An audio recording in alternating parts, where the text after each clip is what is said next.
Have you ever wondered how those really huge events, like the ones that seem to happen without a hitch, flawlessly, how do they actually come together? That's a great question to start us off. Like, what's the secret, the hidden magic almost, behind a conference that runs perfectly on schedule, every presentation starts right on time, all the logistics work out, or a product launch that everyone's buzzing about for weeks afterwards? You're hitting on something really fundamental there. And here's a thought that might seem a little out of left field.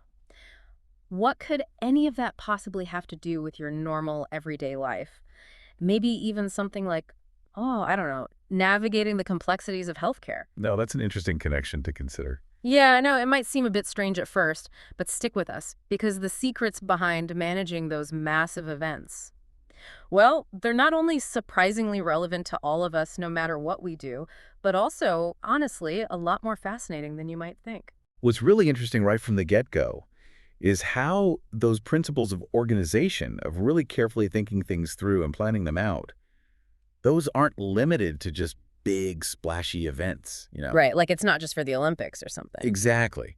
You'll find that the same kind of thought process that goes into planning, say, a huge music festival with tons of different stages and performers, well, that can be surprisingly useful when you're tackling a big project at work or even organizing your personal goals for the year. It's like understanding the mechanics of how to make things actually happen, to Well, take a concept and make it a reality in a way that's structured and effective. Right. precisely. Oh, and before we jump in any further, a huge thanks to London Heartbeats Z Academy UK for their amazing support in making educational deep dives like this one possible. Absolutely. If any of you out there listening are curious to explore this topic further or any other of their over 150 popular courses, we highly encourage you to check them out. There's something there for just about everyone. And to make sure you don't miss any of our future discussions and to get even more free updates, be sure to subscribe to London Heartbeats E Academy's social media channels. You can find them on Facebook, Instagram, and YouTube. It's always worth emphasizing how continuous learning plays such a vital role in all aspects of life. Absolutely. Resources like London Heartbeats Academy, they really offer you a fantastic opportunity to delve much deeper into those subjects that truly pique your interest, to go beyond just surface-level understanding and really develop a more informed perspective on the world around us. And that's exactly what we're doing for you today with this deep dive. We're going deep into the world of event management. Sounds exciting. And we're drawing from a really comprehensive seminar presentation that covered a lot of ground. Now, I'm guessing that when you think about event management, your mind probably immediately jumps to those huge, glamorous affairs. Right, red carpets and spotlights and all that. Exactly. And while those kinds of events are definitely part of the picture, what we're really going to unpack for you today are the core processes, the nuts and bolts, if you will. The nitty-gritty. Yeah, the nitty-gritty of planning, meticulously organizing, effectively marketing, and then accurately evaluating events. And the thing is, these processes are essential for events of all shapes and sizes, not just the massive ones. It's almost like a universal set of tools. Exactly. So we'll be exploring those fundamental ideas that underpin all event management, getting a feel for the event management scenes, and even uncovering some surprising connections to the healthcare industry. That's something a lot of people might not immediately think about. You're absolutely right. So what we're aiming to do, our mission for you today, is to really pull apart this seminar material and to extract the most crucial insights for you. Distilling it down to the essentials. Exactly, so that you come away with a clear understanding of what event management really involves, why it's become such a significant field, and hopefully you'll have a few of those aha moments along the way, those moments where something really clicks for you and you see how you could apply these ideas in your own life. I love those moments. Me too. Okay, so to kick things off, let's define what we're even talking about here. Sounds like a good plan. The seminar material clearly states that event management, at its core, is the application of project management principles to the creation and execution of festivals, events, and conferences. And right there, you're seeing a connection to something much broader, this idea of project management, which many people might already be somewhat familiar with. So what aspects of that definition strike you as most significant right out of the gate? Well, for me, that link to project management is really key, because it immediately tells you that this isn't just about spontaneously throwing a party or getting a few people together for a casual meeting. Right, it's not just winging it. Exactly. Event management implies a much more organized and structured approach. It means having clear timelines, carefully allocating resources, both financial and human, and really thinking through all those elements that make any complex project a success. You're taking that initial idea for an event, that spark of inspiration, and putting it into a framework that can make it actually happen in the real world. It's almost like building a blueprint before you start construction, right? That's a great analogy. And the definition goes even further, doesn't it? It does. It emphasizes the need to really deeply understand the brand that's involved, to very precisely identify who your target audience is going to be, to develop a really clear concept for the event itself, to plan out all the logistics down to the tiniest details, and to coordinate all those technical aspects that so many people might not even think about. And when you start listing out all those elements, you can already see how multifaceted event management really is. It's not just about one person with a clipboard running around, right? No, not at all. It's a very comprehensive undertaking that requires a diverse set of skills and a lot of careful consideration and coordination. Absolutely. And something that's become a major focus in recent years, something that the seminar really emphasized, and something you should be aware of if you're thinking about getting into this field, is the importance of what happens after the event. It's not enough to just put on a great show to wow the attendees. Now there's a real emphasis on post-event analysis, on measuring the impact, and on ensuring that there's a solid return on investment. That's a crucial shift to understand. Mm. Because the event industry has grown so much globally, managing these things can no longer be ad hoc, especially for those really large-scale, high-impact events like the Asian Games, which were mentioned in the seminar. Those kinds of events have ripple effects that can be felt across entire communities and even whole countries. Yeah, the stakes are pretty high. Absolutely. So a professional, strategic, and very data-driven approach is essential. And it's pretty mind-blowing when you think about the sheer range of things that actually fall under the umbrella of event management, right? It's incredibly diverse. It's not just about those massive, globally publicized events. It includes everything from, as you said, the Olympics, all the way down to a small breakfast meeting for a handful of business colleagues or a local community gathering. It really is everywhere once you start noticing it. And it's become such a versatile tool for so many different purposes. Absolutely. The seminar made it very clear that all sorts of groups, industries, charities, you name it, are using events, both big and small, as a way to market themselves, to build those crucial business connections, to raise those much-needed funds, or just to celebrate achievements. It's almost like event management has become a fundamental part of how we operate as a society, wouldn't you say? I think that's a really insightful observation. And the seminar offered this really simple but powerful definition that stuck with me. An event is something that happens, not just exists illicitly. Someone has to actively make it happen. I like that. Successful events only come about through action, by someone, an individual or a group of individuals, really taking the initiative and getting things done. It emphasizes the intentional and proactive nature of this whole field, doesn't it? Absolutely. It shifts your perspective. Instead of thinking of an event as something that just sort of appears out of thin air, you start to recognize the very conscious and very active role of the event manager in making it a reality. It's all about taking that initial idea, that seed of a concept, and then driving the whole process forward to its successful completion. So there's a real sense of ownership and responsibility there. Right? Absolutely. Yeah. Now, the seminar also positioned event management as this really strategic tool for marketing and communication, especially for companies of all sizes.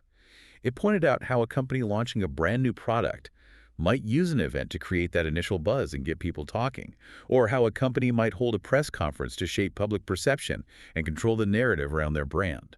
It's all about using these carefully planned events to connect with both existing customers and potential new ones. And it's often a two-pronged approach, right? Right. Reaching a wide audience through traditional media coverage, but also creating a more direct and personalized experience for those who are actually present at the event. It's that combination of wider reach and direct engagement that makes it so effective as a communication strategy. Okay, let's move on to the different types of events that the seminar laid out. It starts with corporate events, which include things like conferences and corporate celebrations. And those seem pretty straightforward at first glance. Right, they're all about achieving specific business goals. Exactly. So, for example, you might have an industry conference designed to share the latest research and knowledge, or a corporate retreat focused on team building and fostering stronger connections within the company. Then you have those big, flashy events that many people immediately think of. Ones with all the glamour. Exactly. The seminar called them glamour events. And this category includes things like celebrity appearances, those high-fashion runway shows, music concerts, and basically any other kind of entertainment show that draws a big crowd. Those are the events that often place a very heavy emphasis on creating a really memorable, over-the-top experience for the people attending. And of course, they're all about generating a ton of buzz, both through traditional media and all over social media. Okay, what about brand events? These are all about promoting and managing specific brands, communicating those core values and brand messages to a target audience. So it could be anything from a big launch party for a new product to a more interactive, experience-based event like a pop-up shop or an art installation where people can really engage with the brand in a more tangible way. It's about bringing the brand to life in the real world and making it something people can connect with on a deeper level. The seminar also talked about televised events, those specifically created with television in mind. Like those big award shows or a live broadcast of a major sporting event. Right. Exactly. So now, not only do you have to worry about engaging the live audience, but you also have to make sure the event translates well to the screen and appeals to a potentially massive audience watching from home. That adds a whole other layer of complexity to the planning and execution. Then there are sports events, which, well, I think the name speaks for itself. It does. It's all those sporting competitions, from local amateur leagues to those massive professional championships. And those can range in scale dramatically.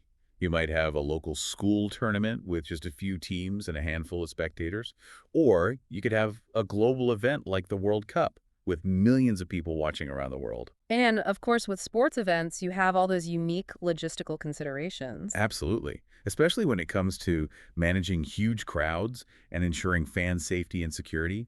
Those are often paramount concerns. Okay, the seminar also talked about concept events or theme-based events. These are typically conceived and developed by event management companies themselves. So it's not like a company is coming to them with a specific product to launch or a message to communicate. Right. It's the event management company that's coming up with the creative concept and then building the whole experience around that idea. It might be something completely unique that hasn't been done before, something that taps into a current trend or a specific niche in the market. Like a themed escape room experience, for example. Exactly. Then you have hybrid events, which are basically a blend of two or more of the different event types we've already discussed. This seems like a natural evolution, especially now that technology allows for so many new ways to connect. Absolutely. So you might have a large conference with in-person sessions for those who can travel to the venue, but also offer live streaming of those sessions for those who can't be there physically. And then you could have virtual networking opportunities for both the in-person and the online attendees to connect with each other. It's all about maximizing reach and accessibility. Precisely. Finally, the seminar included this catch-all category of others, which, well, let's just say it's pretty broad. It includes things like talent banks, those super high-profile weddings with hundreds of guests and lots of moving parts, and massive dance parties. This really emphasizes how varied the applications for event management can be, right? Absolutely. It's not just about corporate conferences and product launches. Even events that seem very personal, like a wedding, can really benefit from that professional touch. It's all about organization and planning. Okay, let's move into a really crucial area that you need to understand if you're thinking about getting into this field: market research. And this might seem counterintuitive to some people. How so? Because they might think, okay, I have this amazing idea for an event, something completely new and different. But the seminar really stressed that before you even start thinking about all the detailed planning, you first have to determine if there's actually an audience for that kind of event, if there's a viable market out there. It's about validating your idea before you invest a lot of time and resources, right? Exactly.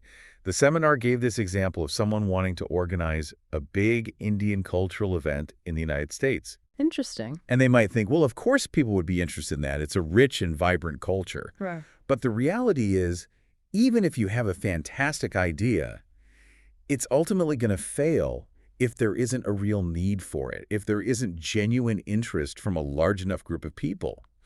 So thorough market research helps you avoid putting a ton of effort into something that's just not going to work. It's about being realistic and data-driven. Absolutely. Okay, so once you've done your research and you've established that there is a market for your event, what's the next step? Market analysis. And this is where you really get to know your target audience inside and out.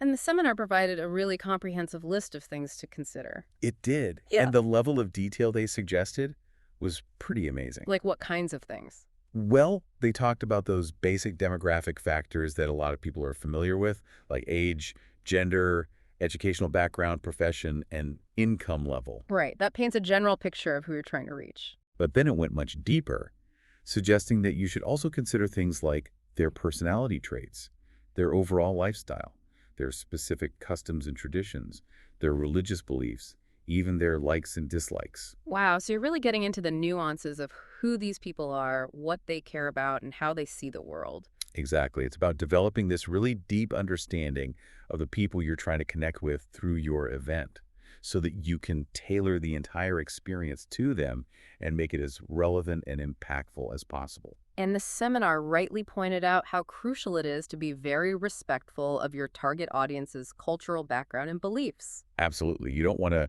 inadvertently cause any offense or alienate potential attendees because you overlooked some aspect of their culture or beliefs in your planning. So cultural sensitivity is paramount. Absolutely. And it's especially important when you're organizing events that involve diverse audiences or events that are taking place in different cultural contexts. It's all about making sure your event is inclusive and respectful so that everyone feels welcome and valued. Okay, so after you've done your market analysis and you have a really solid understanding of your target audience, what's next? Competitors analysis. This is where you start looking at other events or organizations that might be vying for the same attendees or resources that you are. So you're sizing up the competition. Precisely.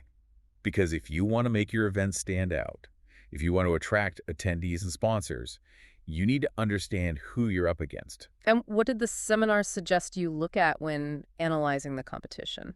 Well, they recommended gathering information about their demographics, their level of experience in the market, their financial situation, their overall reputation and their PR contacts, and of course their market share, how much of the pie they currently control. It's all about identifying their strengths and weaknesses so that you can position your own event strategically. It's like a game of chess. Right. You're trying to anticipate their next move. That's a great way to think about it. And the seminar also gave a really insightful list of things you can potentially learn from a competitor's event report. It's almost like getting a behind-the-scenes peek at how they operate. Right, it's like getting a sneak preview of their playbook. So what kinds of things could you glean from their reports? Well, you could potentially uncover things like their seating arrangements, their lighting design, the specific types of promotional materials they used, even the blueprints of their venue layout. And if you're really lucky, you might even get your hands on the program schedule, the food menu, the contact details for their key stakeholders, and even the names of their service providers, like the DJ they hired or the photographer they used. Wow, that's a treasure trove of intel. It really is.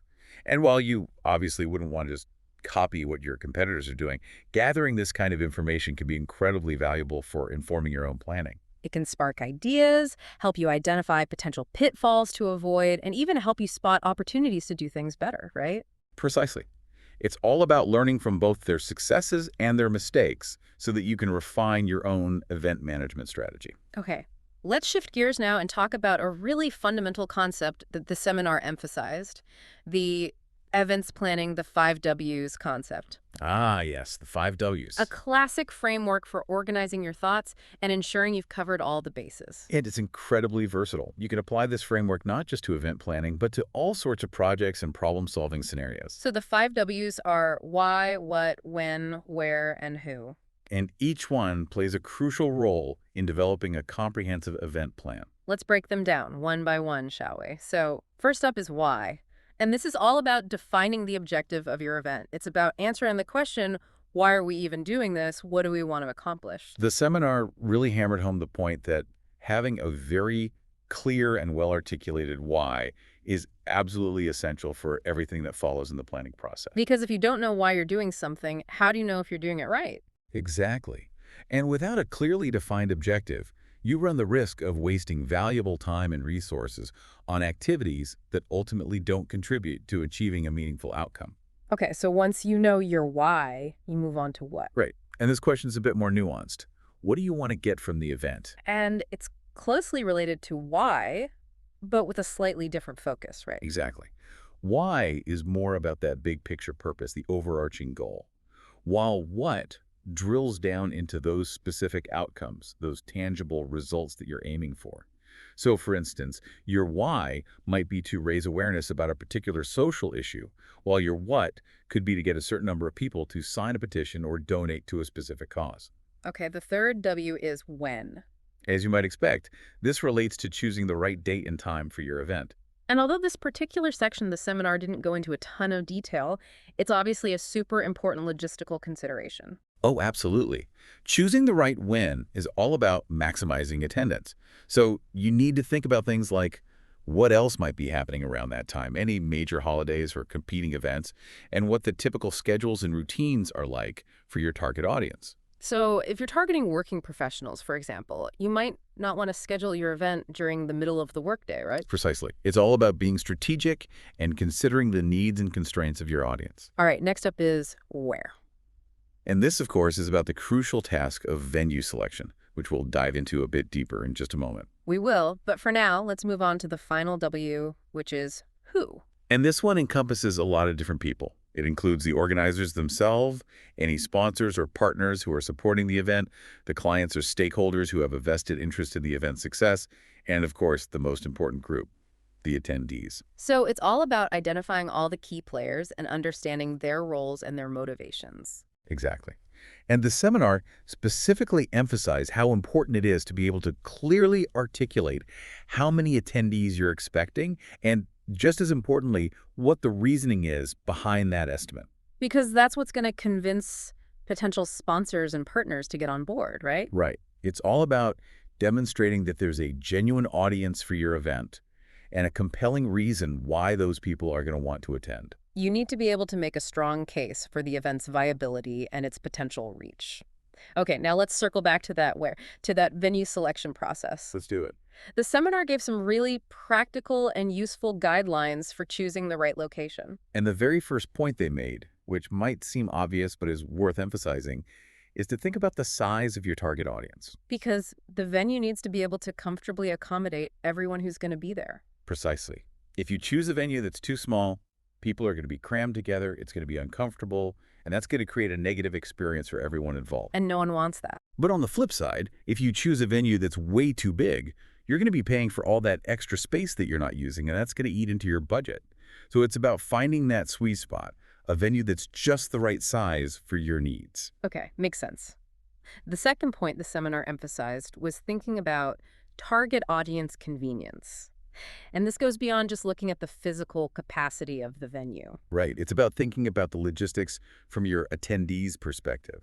How easy is it for them to actually get to the venue? So you need to consider things like public transportation, parking availability, and the overall travel time involved, especially if people are coming from out of town. Exactly. You also want to consider the surrounding area. Is the venue located in a place that's safe and easily accessible? Are there good restaurants and accommodation options nearby? And what about things like the lighting and ventilation inside the venue itself? Those are important considerations as well. You don't want your attendees to be sweating in a stuffy room or struggling to see in dim lighting. Right. The seminar also advised against choosing venues in areas that are known to be excessively noisy or polluted, which I think makes a lot of sense. Absolutely. Those are environmental factors that can really impact people's enjoyment and overall experience, especially if it's a multi-day event.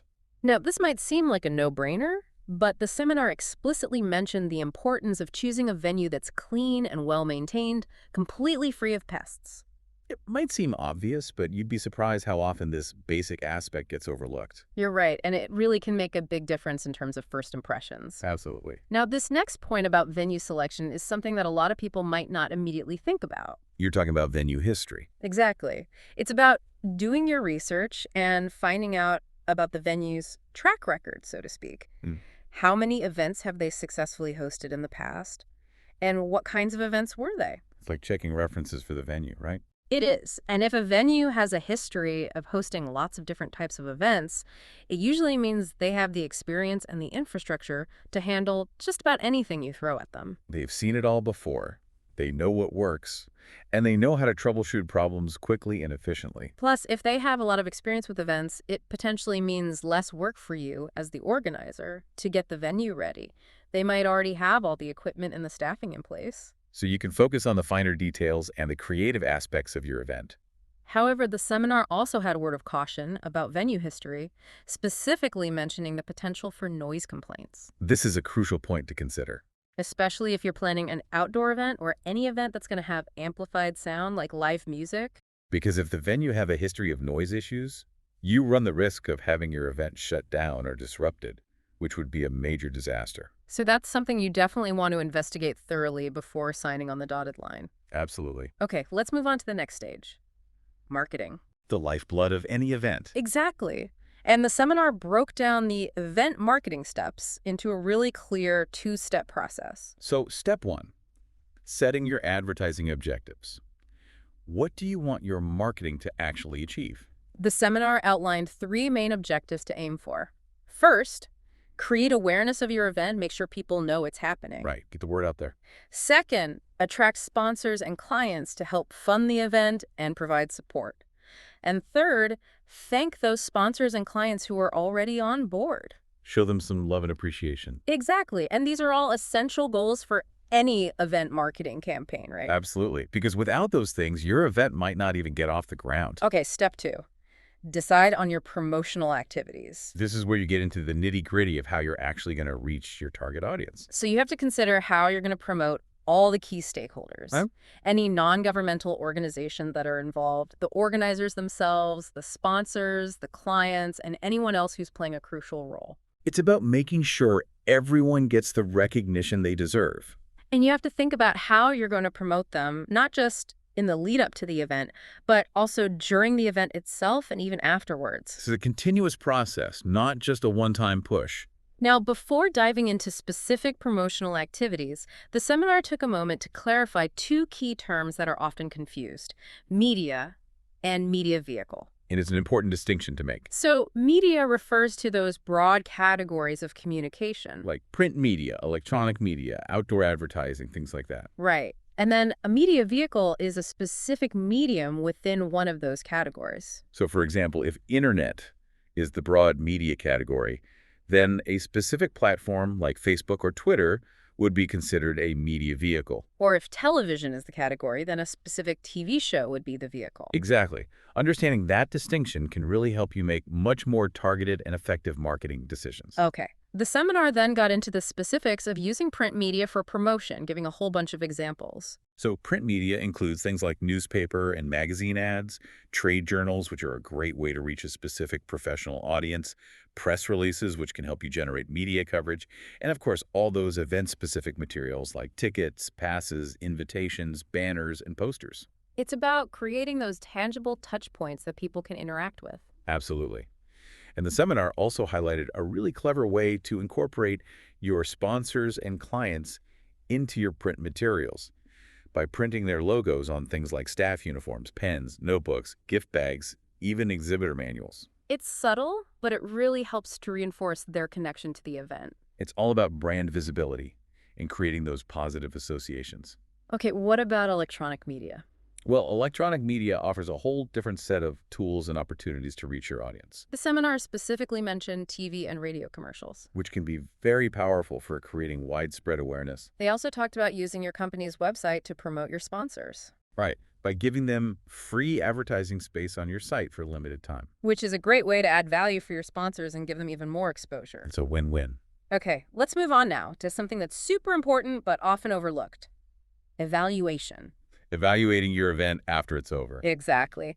And the seminar was very clear that this is absolutely essential for improving your future event organization efforts. It's all about learning from both your successes and your mistakes so that you can continuously improve and refine your approach. And what did they say the primary purpose of evaluation should be?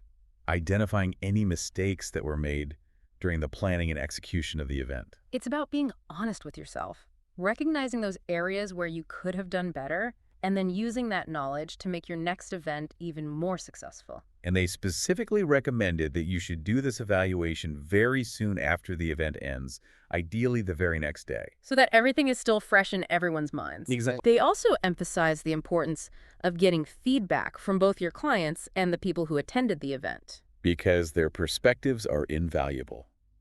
They're the ones who experience the event firsthand, so they can tell you what worked well, what didn't work so well, and what they'd like to see changed in the future. And what was their suggestion for getting people to actually fill out those feedback forms? They had a really clever idea. Integrate the feedback form into something that attendees need or want, like the exit pass that exhibitors use for security clearance or the gift vouchers that you might be handing out. Smart, right. It incentivizes people to actually take the time to provide their feedback. Exactly. Now, let's shift gears slightly and talk about making events memorable for attendees. Because that's ultimately what it's all about, creating those positive and lasting impressions. This seminar had a few suggestions, right? They did. One was to hire a professional photographer to capture different moments throughout the event. Group photos, photos of couples or friends, team photos, even family photos, if appropriate. Those can be really nice keepsakes for people to take home with them. Absolutely. Yeah, They also suggested providing a small table gift for each person. like a nice photo frame or some chocolates. Exactly. Or maybe some company-branded merchandise, something useful and relevant to the event. It doesn't have to be anything expensive or extravagant, but those small gestures can go a long way in making people feel appreciated and valued.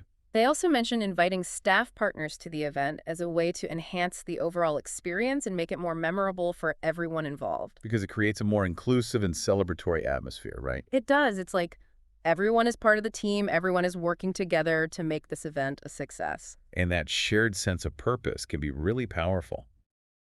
When we talk about this being like the biggest piece of the puzzle, what all are we including under that? Yeah. For our listeners, think of that as like the engine room, right? That's a perfect way to put it. Any event. Operations is the engine room, really, where the rubber meets the road in event management. It's all of the practicalities of, bringing this thing to life and then ensuring that it runs smoothly on the day.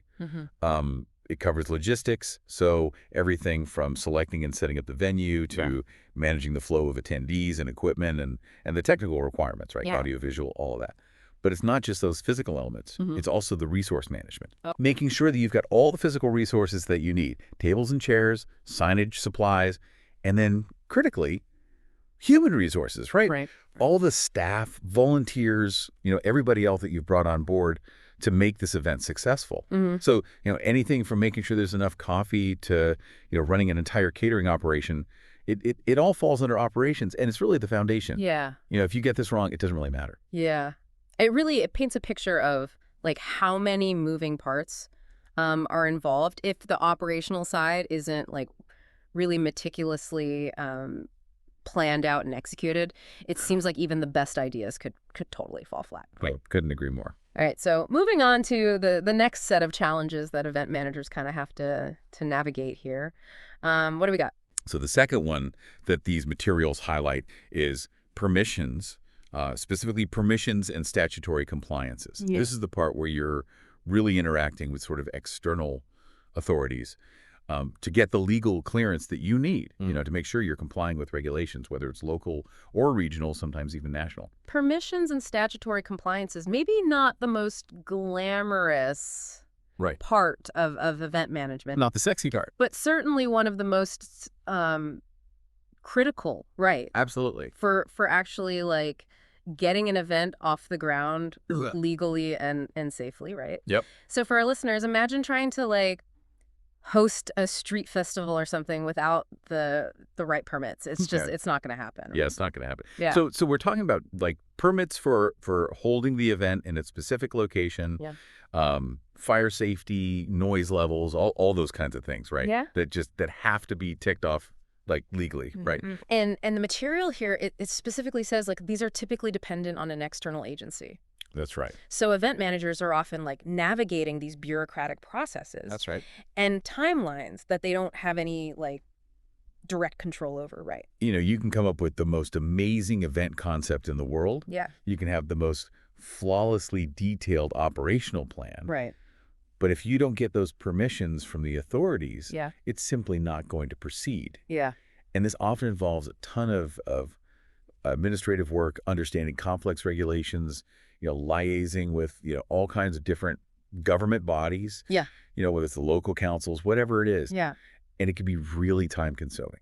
Right. It really demands a very detail-oriented approach. Okay, so we've got operations. Yep. That's like, the essential groundwork. Yeah. That makes the event function. We've got Uh-huh. permissions, which is like the legal green light that allows it to even happen in the first place. Right.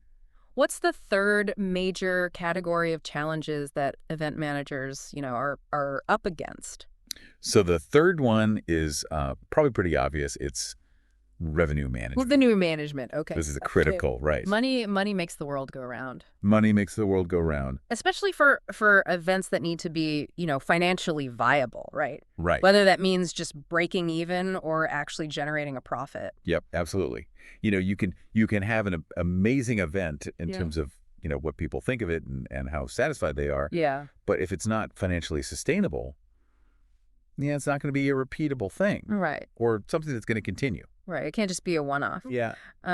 Okay, so the stuff you provided, it actually breaks this down. Yeah. Revenue management into some key subcomponents. That's right. So let's take a look at that ticketing Right. and attendee management. That's the first one that it mentions. So for our listeners, when you buy a ticket to an event, Yep. that's the first point That's the first point. of interaction. It is. And for a lot of events, Yeah. right, the sale of tickets, that's the primary. Right. Or at least a very significant source of revenue. Yeah. So managing that whole process from setting the prices, figuring out how you're going to sell them, ensuring, that entry is smooth, managing all that attendee data, all of that is absolutely critical. The material also talks about platforms like Book My Show Right. and Explorers. These things have become essential in modern event management. They manage virtually every aspect of this, Yeah. from, online sales, processing payments, managing guest lists, issuing tickets, and then they give you these analytics, right? To tell you who's coming. Yeah, they tell you who's coming, How they bought the tickets, all Yeah. that stuff.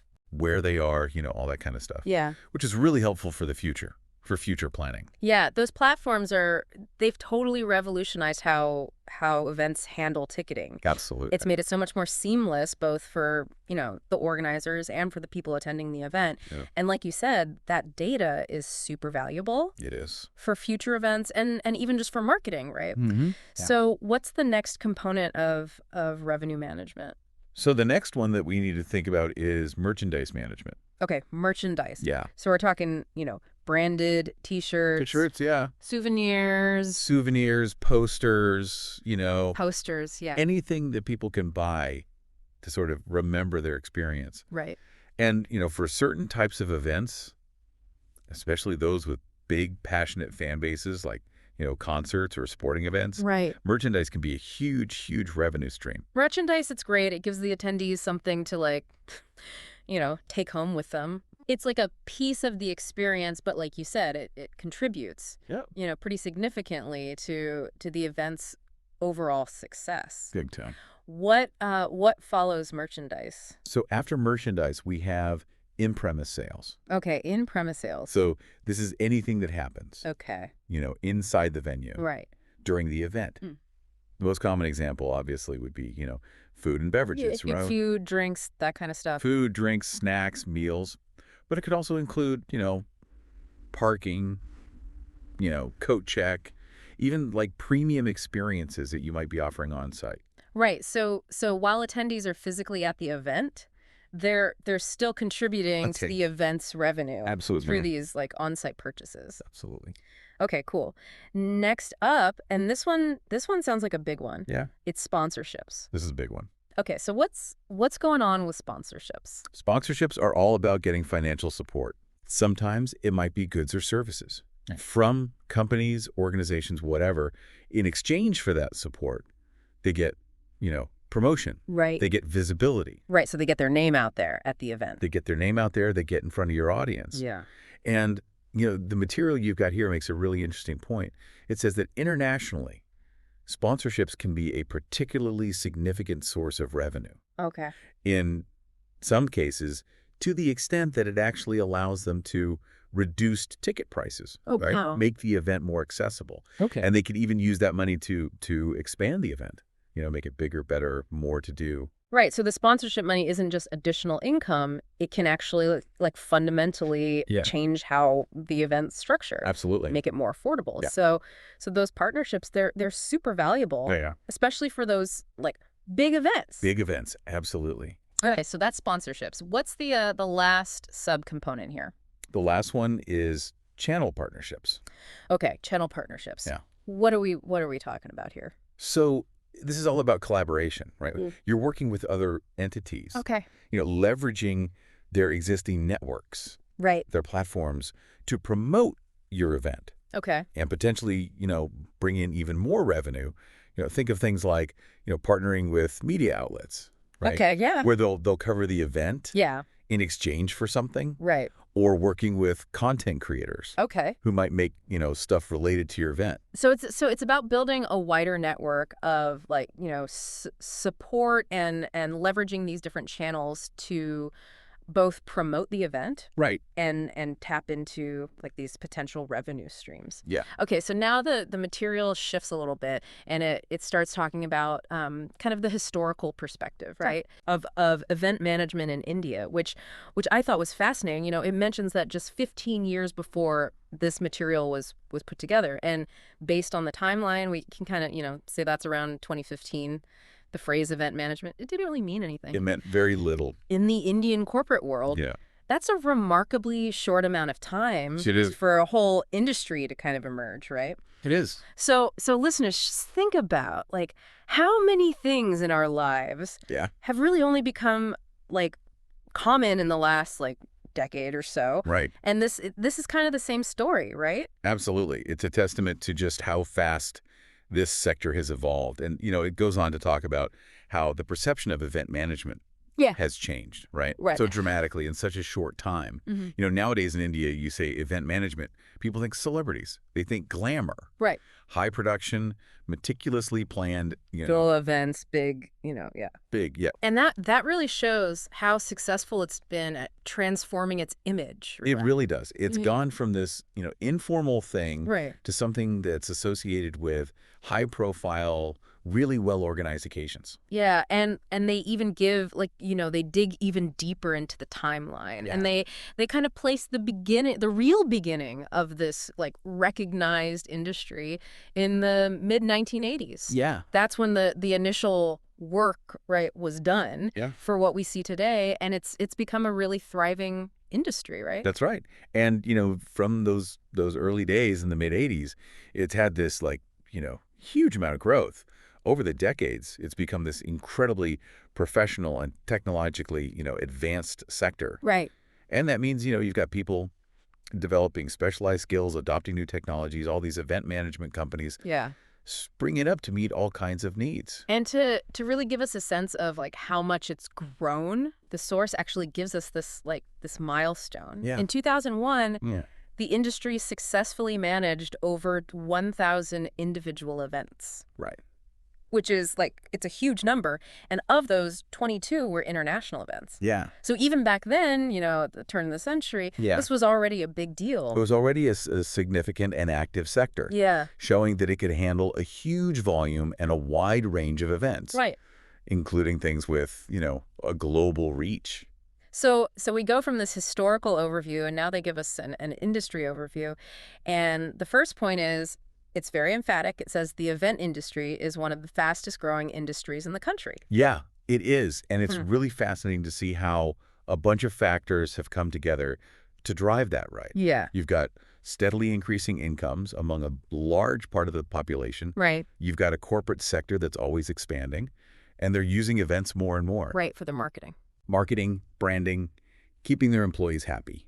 Right. And then culturally, there's always been that inclination towards celebrations and gatherings and all that. Right, so it's all kind of coming together at the same time. Yeah. And they actually give us some figures, right? They do. To back up this claim of rapid growth. Yeah. They say it was expected to hit a market size of $768 million by the fiscal year 2013-14. Wow. That's huge. That is a really big number. And it really shows how much economic impact the industry had already achieved Yeah. by that point.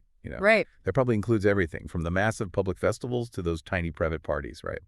And looking just a little further out, from the perspective of when this was written, Yeah. they were projecting annual growth of at least 25%. Wow. And based on that, they said the market was estimated to reach $966 million by the fiscal year 2014-15. Right. And that kind of year-on-year growth is incredible. It's massive, right? It really is. So listeners, 25% growth, any sector, that signals a lot of momentum, right? It does. Yeah. It means that there's a lot of demand for those services. Mm-hmm. It's a very vibrant and rapidly expanding market. Okay, so now they start getting into some really specific financial aspects of the industry itself. Right. The first thing they mention is like management fees. Yep. They say that companies typically earn a service charge of 17.65%. Right. That gives us a sense of how they actually make their money, right? It does. And that 17.65, that's often a really big chunk of their operating income. Right. It's usually calculated based on either the total budget for the event or the cost of all the services that they're providing to the client. And it doesn't stop there for the client, right? Right. Because it also mentions that there's an additional service tax. Yes. Of 12.36 on the total billing. That's right. So the government imposes this tax on the services. Right. And it's something else the organizer needs to think about when they're budgeting.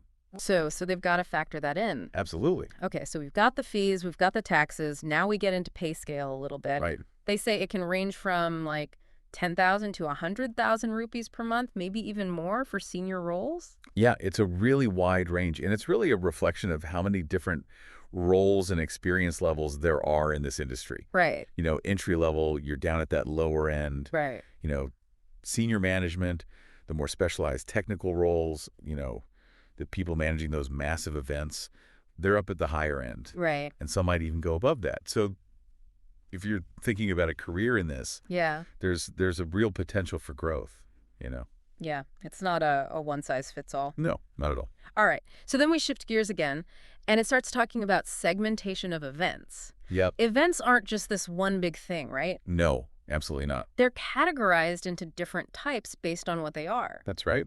And this helps us understand just how broad the industry is. It does. And the first category they talk about is socials.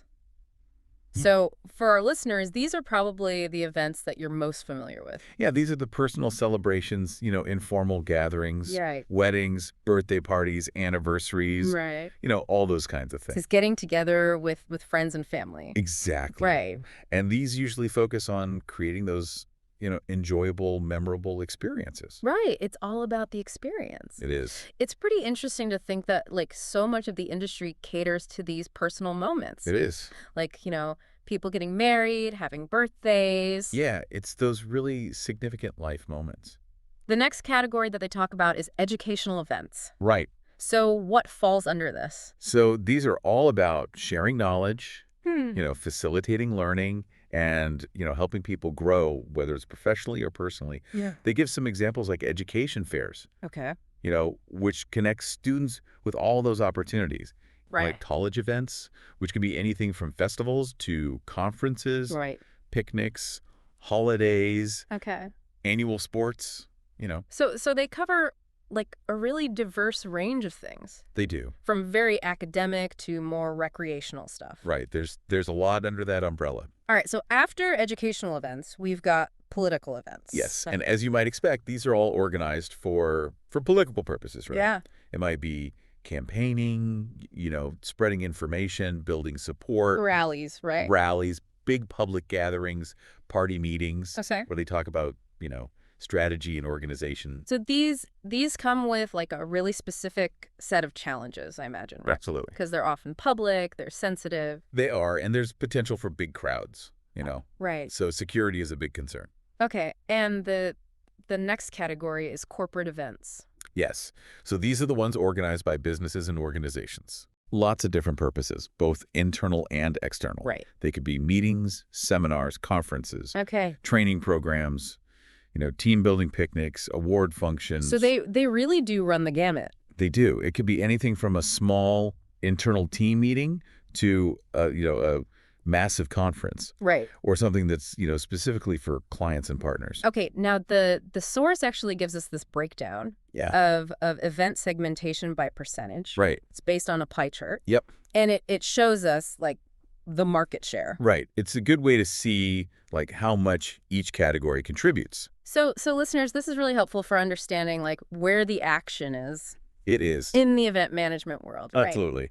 Like, So what's this breakdown tell us? so according to this pie chart, local association events, they take up about 3% of the market share. Okay. Corporate and meetings, that's a much bigger slice at 23%. Okay. International associations, another 3%. Socials are pretty significant at 26%. Okay.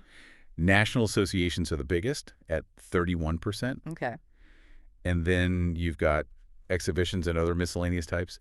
They make up the remaining 14%. Okay. So it's really interesting to see that national associations and socials are like the big ones, right? They are. They dominate the market share. Yeah, and corporate meetings, Yeah. they're also a significant portion. Absolutely. So this is kind of showing us where the bulk of the activity was, It is. at least when this data was collected. Right. And this kind of information is so useful for those event management companies, right? Right. It helps them understand the landscape, Yeah. identify trends, Yeah. and figure out how to tailor their services to, meet demand Right. and where the potential growth areas are. Okay, so then the material kind of zooms in and it starts focusing specifically on events in the healthcare industry. Yeah. Which is a really interesting area. It is. And, event management plays a huge role in healthcare. Yeah. They use events for a lot of different things. Okay. Training doctors, reaching out to patients, raising awareness, even marketing. Right. They give us a bunch of examples. Okay. CMEs, which are continuing medical education, Right. conferences, healthcare camps, meetings for executives, exhibitions showcasing all the latest equipment and drugs, Right. and seminars on specific health topics. So events in the healthcare sector, it's not just one thing. It's really multifaceted. It's got a lot of different purposes. It does. All right, so they dig into a few of these in a little more detail. Yeah. They start with seminars. Right. So what's the deal with healthcare seminars? So a seminar in the healthcare world, it's basically a focused event that's all about a specific health topic. Okay. The main goal is to raise awareness about that issue. Okay. It might be about prevention, treatment, anything related to that topic. So it's really about education. It is. And reaching out to the public. It is. Next, they talk about exhibitions. Yeah.